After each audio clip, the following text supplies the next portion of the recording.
Yes breaking అంటుంది. కేరళంలో రాజకీయం మారింది. సీఎంగా సతీశన్ పదవి చేపట్టి 10 రోజులు అవ్వక ముందే మాజీ సీఎం ఇంట్లో ఈడీ దాడులు కలకలం రేపాయి. అవినీతి కేసులో ఆరోపణలు ఎదుర్కొన్న కేరళ మాజీ సీఎం పినరయి విజయన్ కుమార్తె వీణా ఇంట్లో ఈడీ అధికారులు సోదాలు నిర్వహించారు. సీఎంఆర్ఎల్ అవినీతి కేసులో మనీ లాండరింగ్ పై దర్యాప్తు చేపట్టారు. కేరళం సహా 10 ప్రాంతాల్లో ఈడీ అధికారుల సోదాలు చేశారు.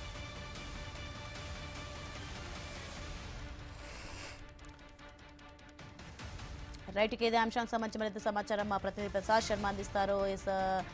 ప్రసాద్ శర్మ, మనం చూస్తున్న మొత్తానికి కేరళంలో రాజకీయం అయితే మారింది. ఇక సీఎంగా సతీశన్ పదవి చేపట్టి 10 రోజులు అవ్వకముందే మాజీ సీఎం ఇంట్లో ఇది దాడులు అయితే కలకలం రేపాయి. దీనికి సంబంధించిన పూర్తి అప్డేట్స్ ఏంటి?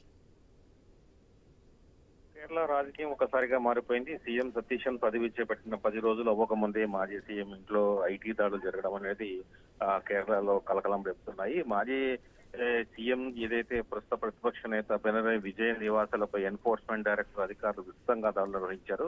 ఆయన కుమార్తె వీణాకు సంబంధించినటువంటి ఐటీ కంపెనీకి సంబంధించినటువంటి మనీ లాండరింగ్ ఆరోపణల్లో భాగంగా ఈ దాడులు జరిగినట్టు మనకు తెలుస్తుంది. ప్రధానంగా ఏదైతే పినరయి విజయన్ కుమార్తె వీణాకు చెందినటువంటి ఎక్సాలాజిక్ సొల్యూషన్స్ అనేటువంటి బెంగళూరు ఆధారిత ఐటీ సంస్థ, అట్లాగే Cochin minerals and roulette limited అనే 2 ప్రైవేట్ మైనింగ్ కంపెనీ నుంచి దాదాపు 2017-2021 మధ్య కాలంలో ఎలాంటి సేవలు అందించకుండానే దాదాపు 1.272 కోట్ల రూపాయల నెలవారీ రిటైనరీ ఫీజు రూపంలో అక్రమంగా పొందారనేది ఇక్కడ ప్రధాన ఆరోపణ. దీనిపై తీవ్ర ఆర్థిక అక్రమాలు జరిగాయని భావిస్తూ prevention of money laundering act కింద ఈడీ దర్యాప్తును వేగవంతం చేసి మొత్తం కేరళ వ్యాప్తంగా మొత్తం 10 నుంచి 12 ప్రాంతాల్లో ఏకకాలంలో సోదాలు చేపట్టింది. అందులో ముఖ్యంగా తిరువనంతపురంలోని బేకరీ జంక్షన్ వద్ద ఉన్నటువంటి పినరయి విజయన్ అతి నివాసం, అట్లాగే కార్నూలులోని ఆయన సొంత ఇల్లు, తర్వాత కోజ్వీడ్లోని మాజీ మంత్రి మహమ్మద్ రియాజ్ నివాసం, అట్లా కొచ్చిన్లోని సీఎంఆర్ఎల్ మైనింగ్ కంపెనీ ప్రధాన కార్యాలయం, అట్లాగే దానికి సంబంధించినటువంటి కీలక వ్యక్తుల ఇళ్లలో కూడా